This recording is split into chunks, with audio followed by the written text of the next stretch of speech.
eu via aquilo ali para mim era como se fosse, poxa, minha família fazia isso, meu avô fazia isso, eu quero fazer também. Campo, isso desde a época do meu avô, era uma vida sofrida, né? Por conta disso, nós, filhos, nunca fomos direcionados a seguir isso.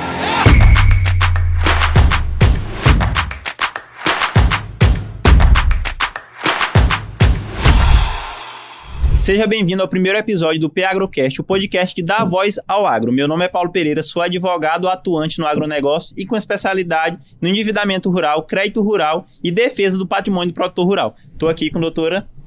Oi, me chamo Ana Catarina, sou advogada do escritório Pereira Advogados, especializada em direito do agronegócio, também com foco no acompanhamento de produtores rurais e nas demandas do setor, então endividamento rural, crédito rural, tudo aquilo que engloba ali o produtor. E hoje estamos recebendo Emerson Moura Fé, que é engenheiro agrônomo, é produtor rural e especialista na gestão de propriedade rural. Ele também é parceiro do nosso escritório na elaboração de laudos técnicos para apresentação nos pedidos de prorrogação. E Emerson, já vamos começar aqui com uma pergunta muito interessante. E aí, o produtor, ele deixa de crescer, é por conta dos problemas com o preço, dos problemas com ali o clima, ou é por falta de planejamento dentro da propriedade? Pois é, claro que tudo isso pesa, né, dentro de uma atividade rural, mas ainda há muita falta de gestão na atividade rural. A gente observa até em grandes propriedades, onde o produtor tem uma boa produção, é de certa forma organizado, mas não consegue ali fazer uma análise dos dados da sua propriedade. Ele não tem a sua propriedade transformada em números. Sim. E é muito interessante isso, porque a gente vê muito produtor rural, que a gente atende muito, a gente viaja muito conversando, e quando a gente chega lá, não é nem porque o produtor queira deixar de documentar, é porque às vezes ele não sabe, não tem essa informação, né? Isso. E aí eu sei que tu lembra de muitos produtores que a gente atende que não tem essa organização, né? Sim, tem sim.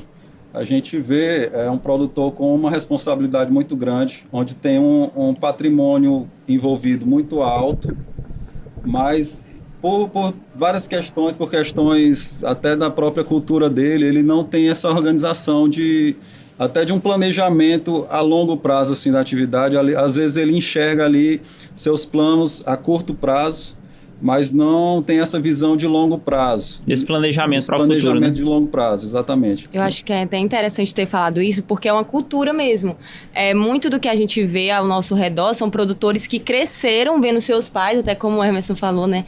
Que cresceu vendo seu pai na roça, então produzindo de uma forma ali mais para subsistência familiar do que vendo aquela propriedade, aquela terra como uma empresa. Ele acaba não pegando esse costume, né, que a gente fala, sim, de documentar, de ver a terra não só como a terra que planta, que colhe, mas também uma que você precisa documentar, os números, analisar toda a questão dos dados.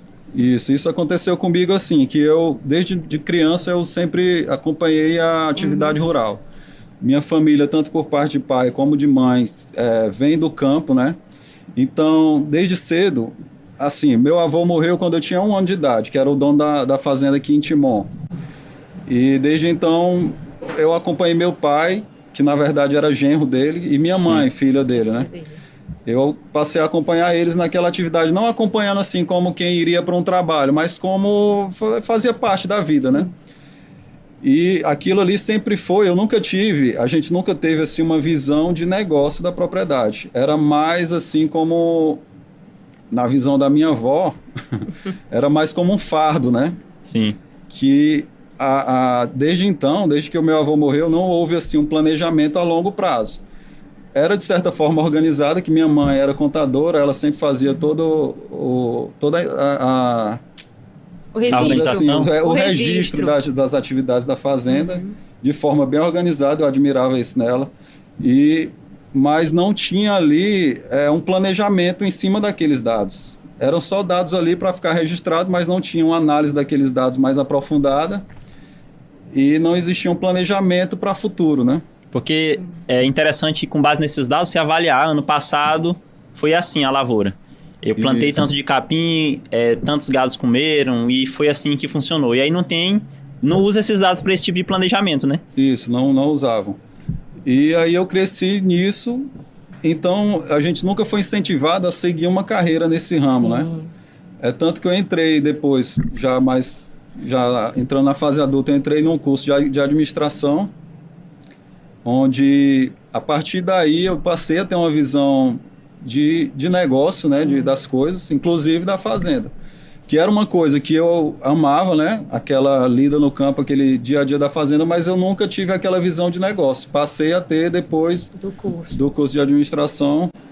Foi quando, a partir dali, eu já criei aquele objetivo na minha cabeça que eu iria fazer aquilo, eu iria seguir a produção rural como um negócio, e a partir daí eu fui seguindo minha vida com esse objetivo na cabeça. Então tu chegou a concluir o curso de administração? Não cheguei a concluir. Durante o curso, eu comecei a trabalhar numa empresa. Logo, porque eu percebi, não, eu tenho que... eu quero fazer isso, eu quero seguir na atividade rural, mas eu preciso investir na atividade, né? Sim. Eu preciso de recursos. Foi onde eu tive a oportunidade de entrar numa empresa que nem tinha nada a ver com o setor, né? Era uma empresa de tecnologia, mas eu entrei na empresa na parte administrativa, como coordenador operacional, por conta do curso de administração. E eu terminei que o trabalho não me possibilitou continuar o curso. E aí eu tive que escolher. Eu escolhi o trabalho, porque eu já tinha um objetivo da produção e terminei seguindo por esse ramo, né? Sim. Para tentar levantar algum dinheiro para investir na atividade.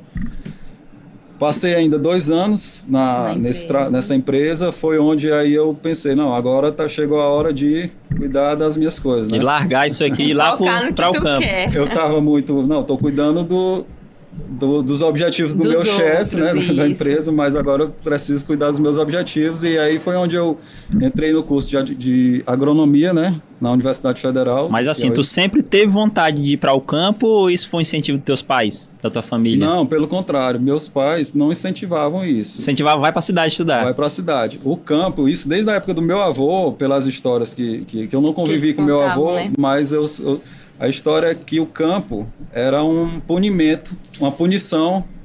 Era como se fosse, só tem essa opção, é o jeito de a gente ficar aqui. Era um mais castigo, ou menos assim. Era um castigo. Ficar lá. E tem até a história de um tio meu que repetiu de ano.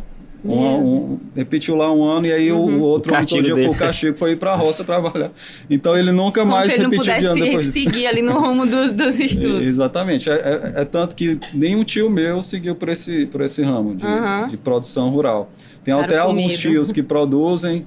Tem um tio que é produtor rural também hoje, mas começou a focar nisso mais depois que se aposentou. Sim.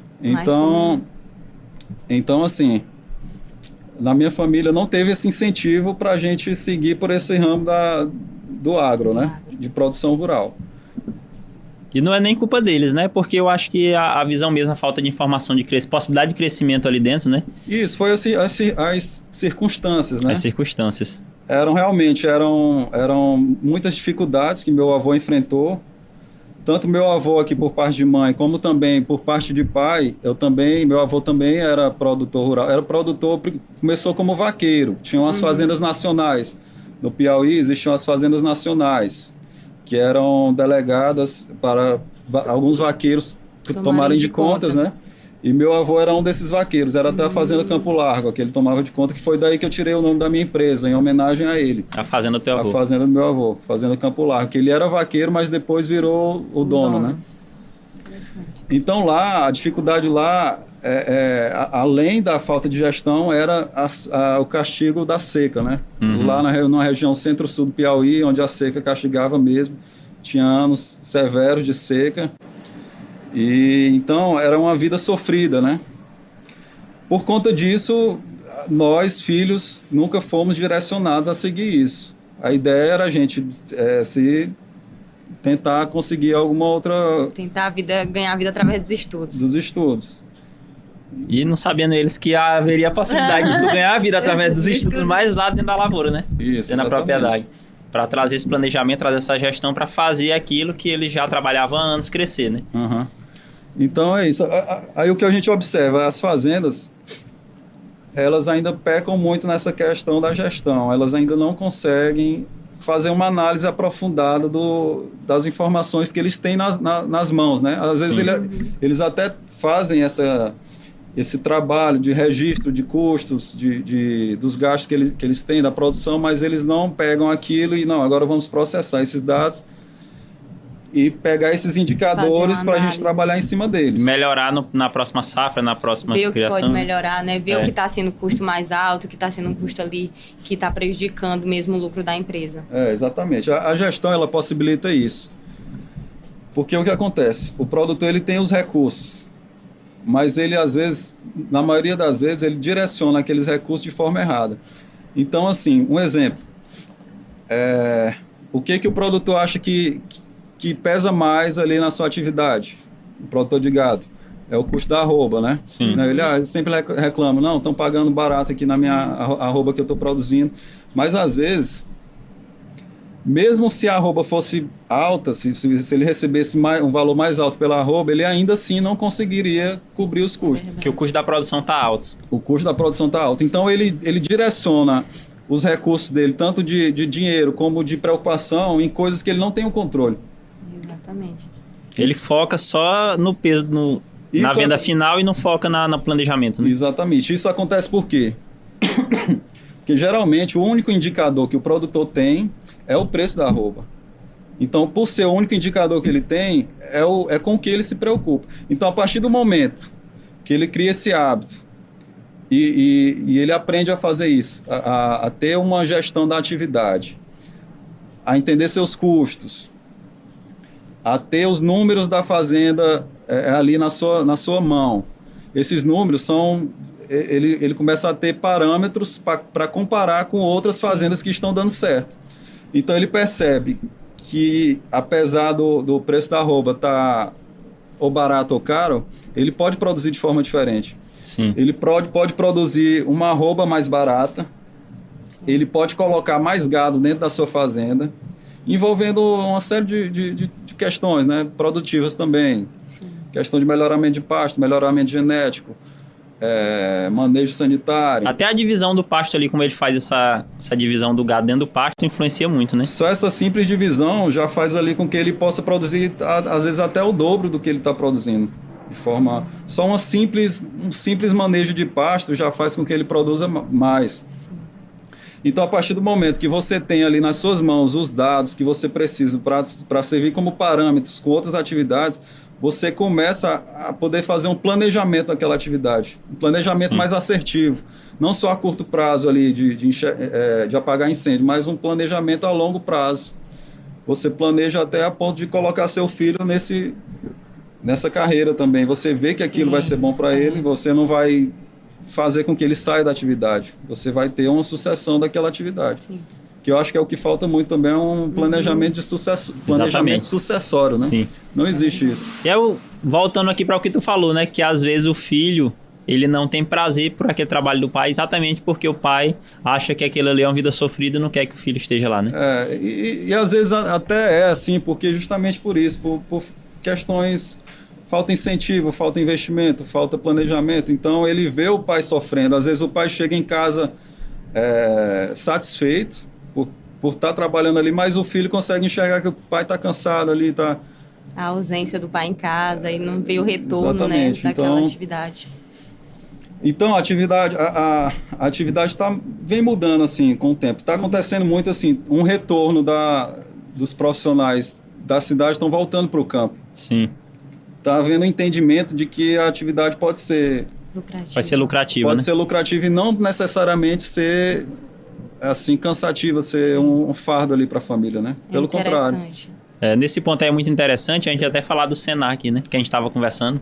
Sim. E o que o Senar pode contribuir com esses produtores. E aí também trazendo aqui um pouco da tua história, como foi que tu chegou até o Senar? Tu saiu aí do curso de administração, foi para o curso de engenharia agrônomo. E aí como foi que foi isso? Saiu do curso, já começou a trabalhar no Senar, e como é que funciona o trabalho do Senar para poder trazer essa informação e o auxílio para os produtores rurais, né? Pois é, então, eu trabalho pelo Senar atendendo produtores, a gente atende um grupo, cada técnico atende um grupo de produtores em uma cadeia específica. Eu trabalho com cadeia de bovinocultura de corte, né? Mas não explica rapidinho só o que é o Senar primeiro, só para deixar claro. Desculpa. Não, o Senar é o Serviço Nacional de Aprendizagem Rural, né? Sim. Pronto. Ele foi um órgão criado pelo CNA, que é a Confederação Nacional de Agricultura e Pecuária. Ele foi criado justamente para capacitar a mão de obra envolvida na atividade rural. Então, o Senar começou a atuar principalmente na questão de cursos, levando cursos do setor direto para a fazenda, para as fazendas. Eles faziam esse trabalho de enxergar ali qual demanda estavam necessitando em determinada região para levar os cursos para aqueles produtores, para capacitar a mão de obra envolvida ali também na atividade. E depois surgiu o programa de assistência técnica e gerencial, que é o qual eu participo. Eu sou técnico da assistência técnica e gerencial do Senar. Que essa assistência, o diferencial dela das assistências tradicionais é que ela tem um foco no gerencial.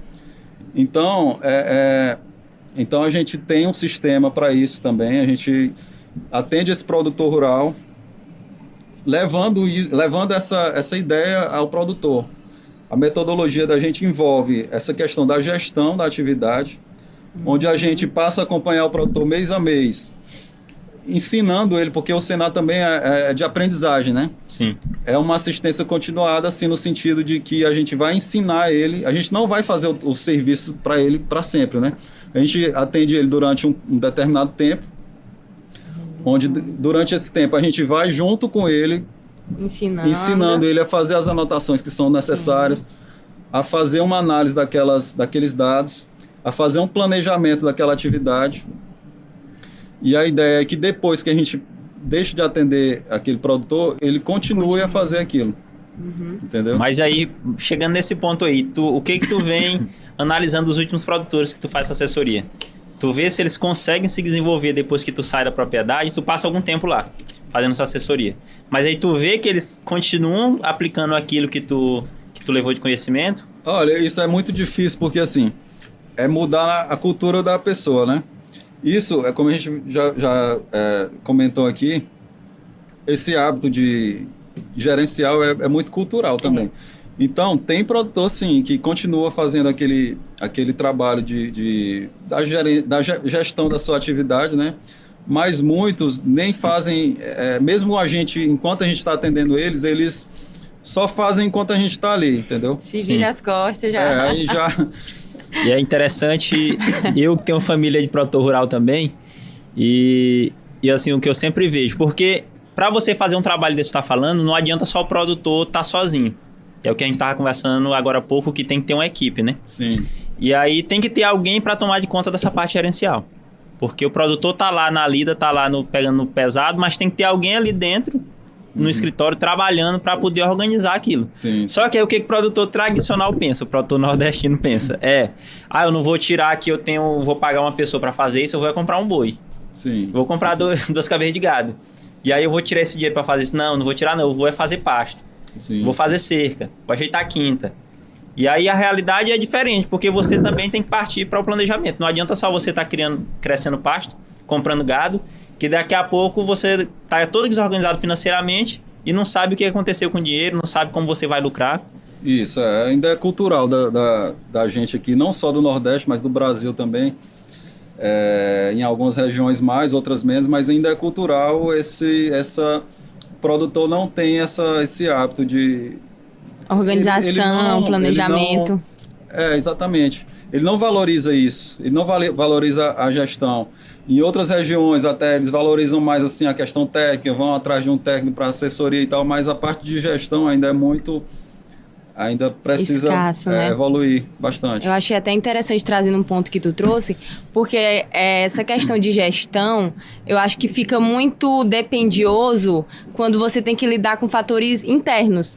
Como tu tinha falado, às vezes o produtor ele se baseia naquela gestão achando pelo preço do gado, como é que tá a seca, a quantidade de chuva que teve naquele período. Então é muito mais fácil para ele pegar aqueles dados que são gerais do que sentar e analisar os dados internos da fazenda. Então verificar, olha, com que foi que eu gastei esse mês, esse preço aqui desse insumo tá muito alto, ou esse gado aqui. Então tem essa dificuldade por conta realmente do trabalho que é a mais. A gente sabe que é uma dificuldade muito a mais. Como tu falou, tua mãe anotava tudo, só que não tinha aquela questão do planejamento de analisar aqueles dados. Então, era um trabalho dividido com teu pai e com tua mãe, e por isso tu já trouxe aquela gestão contigo. Mas a análise ainda é uma coisa muito complicada, porque tem que sentar, tem que analisar, pegar livros anteriores, de mês passado. Então, realmente, trazendo esse ponto, a gente verifica que o que tu tem falado é que entende essa dificuldade, só que é importante para manutenção daquela atividade.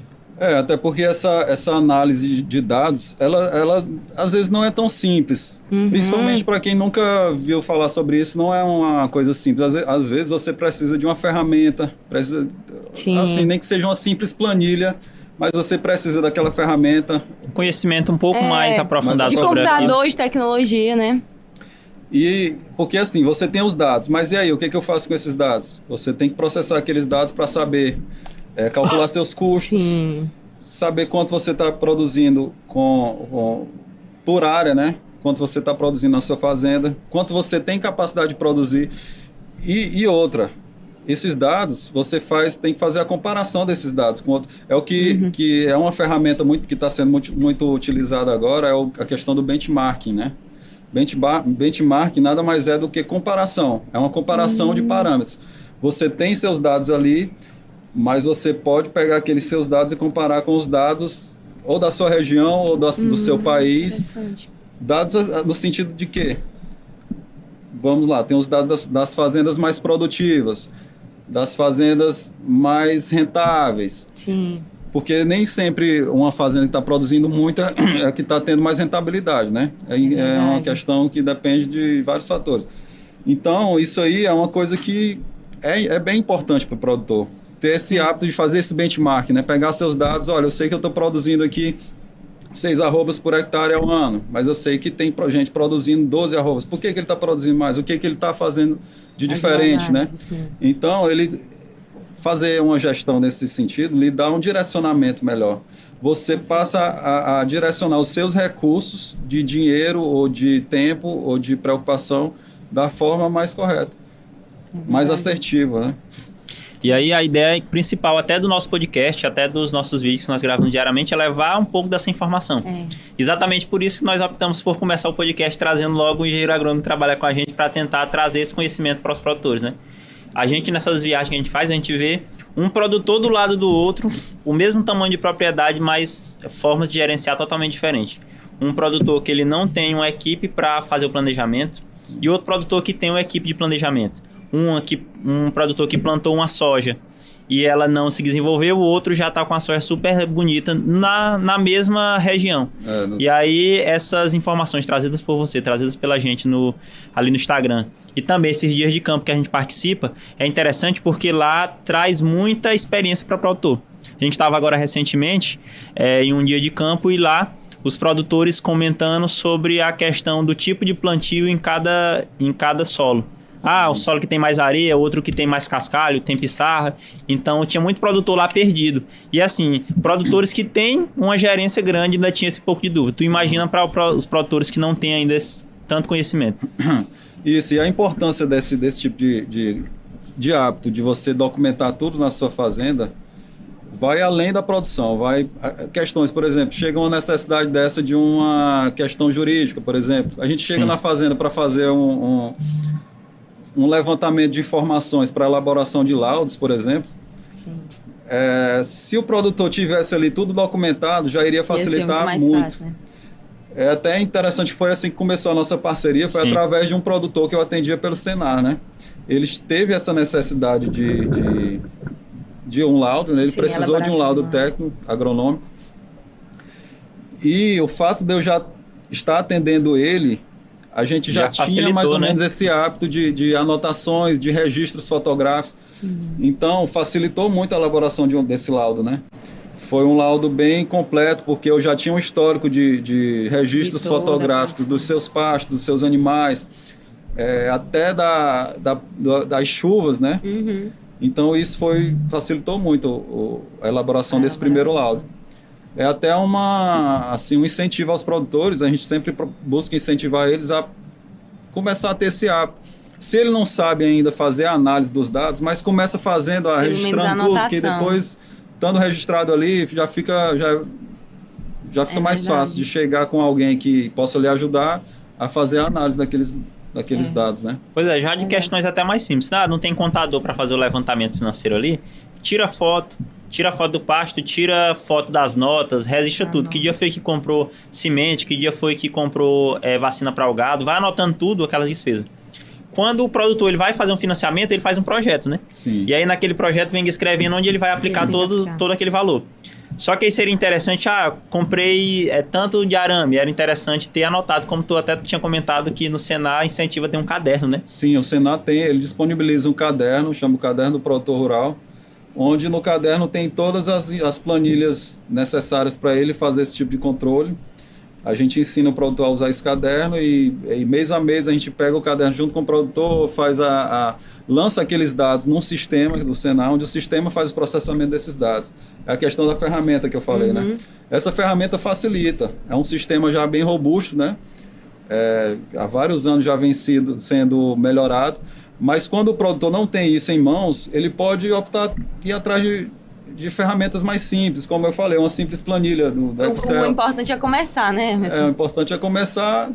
Enquanto não souber fazer a análise, faz pelo menos o registro, né? Tira a foto, anota, coisas simples, né? Não precisa ser nada organizado. Não, e às vezes o produtor, ele não consegue dimensionar também o quanto isso vai facilitar para várias outras áreas da vida dele, porque o que a gente vem lidando é com endividamento rural. Claro que um produtor que ele pega um crédito no banco, ele não tem o objetivo de não pagar, de ter uma dificuldade. Só que o registro também facilita até para quando ele quiser mostrar que ele não teve capacidade de pagar aquele financiamento, né, através daqueles registros que ele fez. Então também é muito importante por isso, é para você ter documentado tudo, tanto os ganhos, tanto as dificuldades que você vem passando, justamente para você poder usar em várias outras oportunidades que você precisar. Pois é, porque para a gente fazer um pedido de prorrogação, quando o produtor ele está ali desorganizado financeiramente, não conseguiu pagar a parcela, tem que ser elaborado os laudos, é justamente esse trabalho que o Emerson faz. Só que para isso tem que ter todo um histórico. Se o produtor teve problema com a safra, foi sol demais ou foi chuva demais, ou se ele foi comercializar o gado, comprou o gado barato, comprou gado caro, foi vender gado barato. E aí essa série de questões tem que ser documentadas, porque senão na hora que a gente chega para fazer o pedido de prorrogação, a gente não tem conhecimento desses detalhes, né? E aí vem a dificuldade aqui para o nosso engenheiro de fazer esse laudo. E só complementando, Paulo, porque é muito engraçado que a gente sempre fala que assim, a gente precisa de documentos para comprovar que o produtor teve dificuldade. Sim. Então a gente tem que pedir a prorrogação da dívida com os laudos ali que comprovem a dificuldade. Então ele também precisa comprovar para a gente que ele teve essas dificuldades, né? Isso é uma coisa que resguarda o produtor ali, né? Esse tipo Exato. Qualquer dificuldade que ele tiver, principalmente na dificuldade, é importante ele registrar isso, porque, um exemplo, uma queimada, é importante ele tirar fotos, ele registrar um boletim de ocorrência, né? Sim. Isso tudo fica documentado ali, são elementos que vão contribuir futuramente para ele. Outra questão interessante, essa questão de registro, né? Como o Dr. Paulo falou, é um histórico ali da fazenda, né? Há muito tempo atrás eu achava lá em casa cadernos que tinham registros das atividades da fazenda do tempo do meu avô, onde eu nem era nascido ainda, mas já tinha aqueles registros, inclusive com a letra da minha mãe, né? Ela já fazia aquele tipo de trabalho. Eu acho que antes dela ser contadora, ela já fazia aquilo, já tinha aquele hábito e organização, né? Então, eu passava horas olhando aquele caderno ali de semana, era semanal os registros, né? Então, ali valia mais do que a faculdade para tu, né? Essa experiência, né? Esse aprendizado que tu teve ali com o que tua mãe fazia. Justamente, apesar de eu não ter tido essa convivência com esse meu avô por parte de mãe, mas através daqueles registros eu tinha uma ideia ali do que ele fazia na fazenda. Como é que funcionava, né? Aquilo ali foi até uma certa admiração que eu criei em cima daquilo. Eu olhava assim, o meu avô produzia muito, de forma diversificada, era gado, era porco, era ovelha, aí tinha os registros de pagamentos de funcionários, de trabalhadores, então a gente tinha uma várias fontes de renda também, né, na propriedade, né? Exatamente, a gente tinha uma ideia do que acontecia na fazenda, então isso é um registro histórico, né? Foi até um incentivo para mim, eu via aquilo ali para mim era como se fosse, poxa, minha família fazia isso, meu avô fazia isso, eu quero fazer também. Então, a mesma sensação de um álbum de fotos, né, que você vê assim anteriormente. Pois é, mas aí essa questão do teu avô, depois tu assumiu a propriedade, e aí a gente falou muito aqui sobre laudo, sobre ter estudado, e tua propriedade. Tu se tornou produtor rural ou ficou só assessorando produtor rural? Conta essa parte aí pra gente também. Então, eu virei produtor rural. Agora eu ainda pretendo ser bem melhor do que sou hoje, né? Sim. Por questões com o trabalho do Senai, eu passei um período mais afastado, atendendo produtores em outras regiões. Mas agora eu consegui ficar mais perto, estou atuando mais aqui na região mesmo de Timon, mais nas proximidades da minha fazenda, né? Sim. Então, estou mais atuante. Estou com projetos para investimentos em pastagem, quero formar pastos novos, quero reformar os antigos, fazer um melhoramento genético. Minha ideia é ser uma referência na região, né? Sim. Até servir como exemplo para os próprios produtores que eu já atendo, né? Porque não faz sentido eu estar atendendo eles com que autoridade eu vou chegar para eles se eu não tenho o que mostrar para eles, né? Então eu tendo, a partir do momento que eu tenho uma atividade ali em bom funcionamento, com gado bom, pasto bom, então é muito mais, você chega para um produtor com muito mais autoridade, né, para falar. E com algumas experiências, né, para chegar para ele, rapaz, não faz assim, mas tu só viu isso aí no livro. E com isso, como aqui inspiração na realidade, também, né? Como inspiração. Eu tenho certeza que isso já deve ter acontecido contigo. Com certeza. De chegar, tu tentar mudar a mentalidade do produtor, e rapaz, o que funciona lá no livro é diferente do que funciona aqui na realidade. Sim, não, isso a gente tem que respeitar muito. Isso eu sempre, desde que eu comecei a fazer esse trabalho no campo mesmo, junto com os produtores, eu sempre tive a humildade de respeitar o conhecimento deles, porque é muito importante, né? Eles têm, às vezes, eles são pé atrás com quem chega querendo dizer o que ele fazer diferente, porque eles têm aquela vida toda fazendo daquela forma e eles já sofreram muito com aquilo. Então, eles são receosos, assim, de escutar uma opinião de fora, né? Sim. Então, a gente tem que chegar na humildade mesmo. Chegar conversando, aos poucos a gente vai contando as nossas experiências. Lá na minha fazenda eu fiz dessa forma, deu certo, depois vamos tentar ver vamos fazer um teste aqui para ver se dá certo. Então é difícil, claro que lidar com gente é muito difícil. E o produtor rural que está ali todo dia batalhando na luta de tentar produzir e muitas vezes não é reconhecido por aquilo, né? Verdade. Ele é, na verdade, crucificado. Sim. Ele é o que mais é crucificado, né? Então, o produtor, ele já tem pé atrás com tudo, ele já é desconfiado de tudo. Verdade, eu estava, inclusive, assistindo um podcast e uma imagem uma figura bem importante aí no agro, falando que o produtor ele é isolado. Se ele vai para o banco quer roubar ele. Bota taxa de juros alta. Se vai para o lado do governo, é o satélite monitorando a propriedade dele para aplicar a multa. E aí, para todo lado que ele vai, com dificuldade, né? A televisão é todo mundo falando mal, enfim. É verdade. É difícil. E aí ninguém sabe como é a dificuldade que ele passa para mover o Brasil, que o produtor é quem move o Brasil, né? O pessoal pensa que a gente quer jogar veneno em tudo. Não é, um veneno é caro. Você acha que a gente iria estar aplicando assim só porque eu quero porque eu sou do mal aqui. Não é isso. A gente tenta produzir de forma melhor. A gente está, às vezes, aplicando ali um defensivo, não é porque a gente quer poluir tudo, é por questões de necessidade. E muitas vezes a gente tenta fazer aquela aplicação da forma mais responsável possível, né? De forma que agrida menos o meio ambiente. O Brasil, eu acredito que é o país que mais preserva o meio ambiente. Inclusive os produtores. Os produtores, qualquer fazenda tem pelo menos 20% da sua propriedade reserva. Então o produtor ele tem aquela responsabilidade de preservar 20%, pelo menos, porque em outras regiões é mais. Sim, no Piauí, por exemplo, é 30%. Aqui no Maranhão, 20%, a maior parte. Mas tem a Amazônia Legal, por exemplo, é 80% da propriedade. Se for área de preservação permanente, para a Amazônia Legal, depende muito da região também. Exatamente. Então, o produtor tem essa responsabilidade. Ele trabalha em cima disso diariamente, tentando produzir de forma mais sustentável e nunca é reconhecido por isso. Na maioria das vezes não é reconhecido. Então, por isso que o produtor às vezes fica ali, é marrento ali naquele... tem raiva de muita coisa porque ele não é reconhecido pelo que ele faz. Ele é atacado pelo que ele faz. Parece que ele está lutando sozinho, aí ele sente que todo mundo que chega ali também não está querendo ajudar ele. Isso é até um desabafo aqui. E aí o desabafo que tu também é produtor rural entende na prática como é que funciona, né? Exatamente, mas às vezes, ao mesmo tempo que é difícil, é um incentivo, assim, né? A gente tentar vencer, apesar das dificuldades, é um incentivo. Sim, verdade. Então, Pois é, aí essa outra dificuldade muito grande que a gente vê o produtor passando é com o endividamento rural, né? sim. Nessas viagens e visitas que tu faz, como é o comportamento dos produtores com relação a esse endividamento? Tu vê muito produtor endividado também, que nossa realidade é o dia todo vendo produtor endividado. Mas aí tu também tá em outra frente, né? Tu tá tentando ali fazer o produtor crescer, tu tá levando planejamento. Mas aí como é o comportamento de alguns produtores com relação a esse endividamento, esses financiamentos rurais?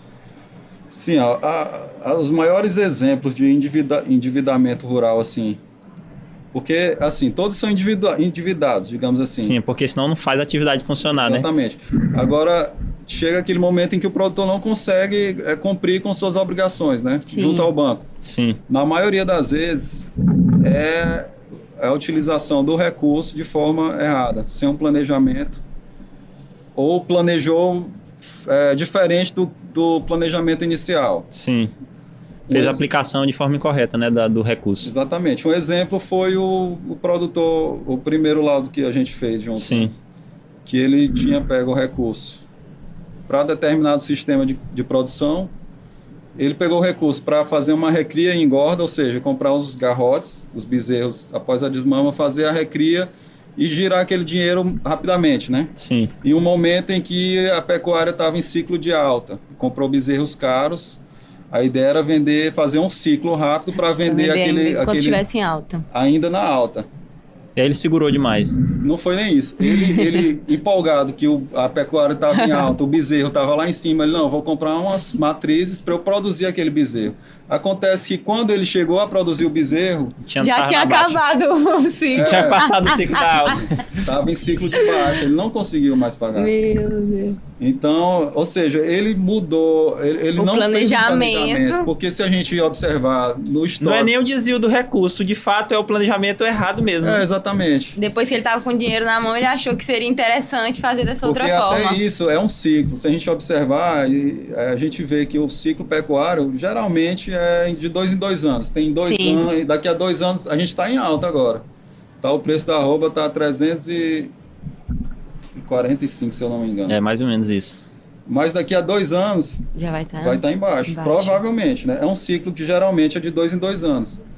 Então, se você não... Agora não é o momento da gente comprar animais, é o momento da gente vender e segurar recursos para quando o ciclo estiver embaixo, a gente compra os animais para poder... Compra na baixa para vender na alta, certo? Então, esse planejamento é importante. Agora, assim, não é simples, né? Envolve vários parâmetros, né? Rapaz, a gente roda e volta pro planejamento, né? Porque sem o planejamento não tem como. Até a gente falar do endividamento rural, assim, tem, claro, situações que o produtor rural, ele passou por dificuldades ali com o clima, dificuldades e com a comercialização, que é o que a gente vem falando, mas eu acho que o planejamento é um dos que pesa mais dentro do endividamento rural. Que o produtor pegou e fez exatamente isso que você está falando. O produtor, eu acho que são poucos, porque isso é uma dificuldade, o produtor tem que estar na lida da roça, e ainda tem que estar estudando e adquirindo conhecimento para conseguir aplicar aquilo de forma correta. Mas aí o produtor que está crescendo, ele sabe disso. Ele sabe desse ciclo. Ele sabe que se hoje o gado está na alta, daqui a pouco vai estar na baixa. E aí ele se planeja para aquilo. Produtor que está... Eu vejo muito produtor se reclamando de pasto. Que o pasto está seco, não está chovendo. Mas aí você vê produtor que é organizado e que tem ali um pouco de caixa, ele consegue fazer pasto para quando chegar na época da seca ele ter aquilo ali, né? Tem até um livro de uma autora famosa de pastagem, né? É uma especialista em pasto aqui do Brasil, que o nome do livro é Todo Ano Tem Seca. Né? Ou seja, você sabe que tem a seca, então você tem que se planejar para aquilo. Se você não se planeja, com certeza você vai ter dificuldade lá na frente. Pois é, a pessoa todo ano, rapaz, esse ano não vai ter seca. Não, eu acho também, Paula, que a questão da mudança do foco, né? Como o Hermeson tinha falado. Pegou o financiamento para uma coisa e na hora mudou o foco ali daquele financiamento. Às vezes não é por análise de dados, É uma decisão que ele toma ali pelo Por impulso. Com base pelo Intuição, eu acho que vai dar certo. Às vezes lê na internet de que deu certo pra onde que tá dessa forma em algum lugar. E aí até mesmo quando a gente fala em questão de desespero, que muito produtor age no desespero. Às vezes ali tá passando por um momento de seca, vou pegar outro financiamento pra cobrir aquele. Então tem essa questão do não planejamento e da mudança do foco. Então se a pessoa conseguir organizar e pensar, não, vou fazer isso, eu vou manter esse foco, quando acontecer alguma coisa, ela consegue analisar e sair daquela situação. Exatamente. Então assim, um alerta que a gente dá para os produtores se você pega um crédito rural, você se planeja. Primeiro, antes de pegar o crédito, já deve estar planejado, né? Sim. Mas a partir do momento ali, que se você não está planejado, a partir do momento que você pega aquele recurso, você passa a registrar todos os seus passos, né? Sim. Você tem que se preparar para qualquer, ou para o bem ou para o mal, você tem que estar preparado, né? Você tem que ir atrás de pessoas que possam estar ali auxiliando naquilo ali, tanto um assistente técnico, um agrônomo, um zootecnista, um veterinário, como também na parte jurídica, você tem que ter aquela pessoa para quem recorrer em algum momento de dificuldade. É verdade. Então você tem que estar preparado.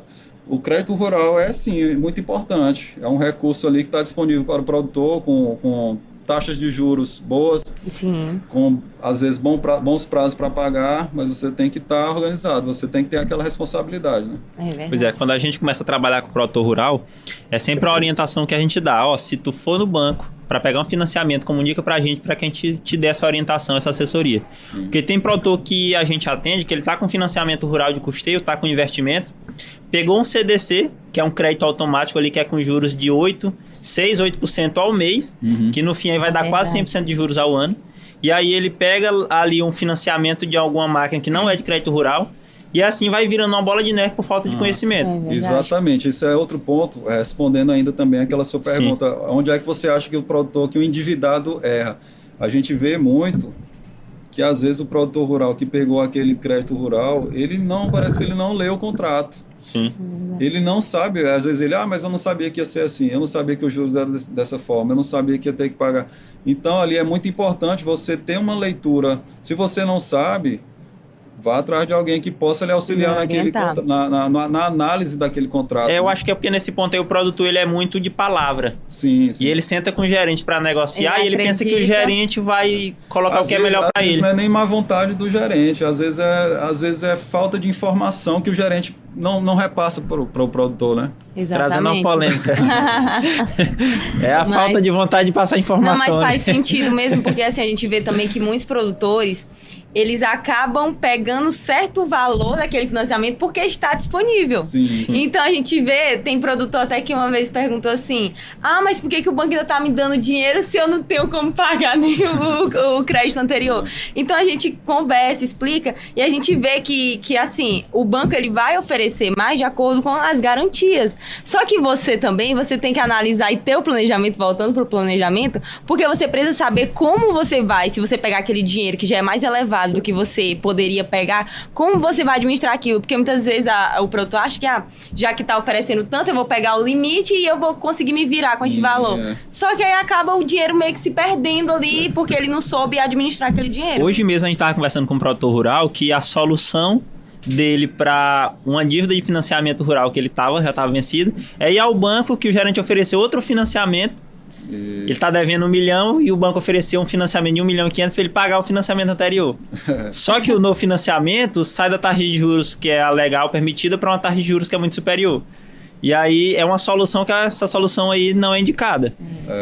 Eu tive tem um exemplo também de um produtor que eu atendi na região de Parnarama, que ele não queria nem ouvir falar de banco. Estava revoltado por conta de uma renegociação de forma também que foi mal explicada para ele. Ele se viu numa situação onde ele tinha que pagar aquela dívida, perdeu tudo por conta de uma queimada.